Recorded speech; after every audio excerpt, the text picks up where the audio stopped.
প্রেগন্যান্সির কোন লক্ষণই সবার প্রথমে দেখা দেয়? পিরিয়ড মিস হওয়ার আগেই অনেকের ইমপ্লান্টেশন রিডিং হয় বা যোনিপথ দিয়ে রক্ত যায়। কিন্তু রক্তপাত দেখে অনেকে পিরিয়ড ভেবে ভুল করেন।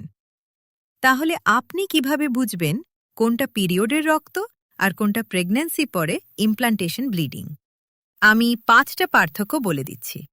পিরিয়ডের রক্ত উজ্জ্বল লাল রং বা গাঢ় লাল রঙের হয়, আর অন্যদিকে ইমপ্লান্টেশন রিডিং সাধারণত হালকা গোলাপি বা বাদামি রঙের হয়।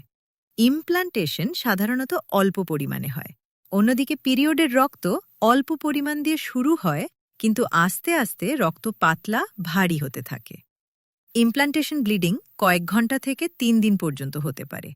এর থেকে বেশি যদি রক্তপাত চলতে থাকে তাহলে সেটা সাধারণত পিরিয়ডের কারণে হয়।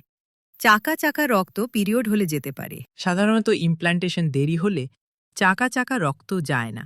ইমপ্ল্যান্টেশন ব্লিডিংয়ের সাথে হালকা পেট ব্যথা করতে পারে। অনেকের যেমন মাসিক হলে তীব্র পেট ব্যথা হয়।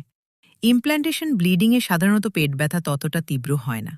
ভিডিওটা উপকারী মনে হলে লাইক, কমেন্ট এবং শেয়ার করে অন্যকে দেখার সুযোগ করে দিন। এই রকম প্রয়োজনীয় ভিডিও পেতে চ্যানেলটা সাবস্ক্রাইব করুন।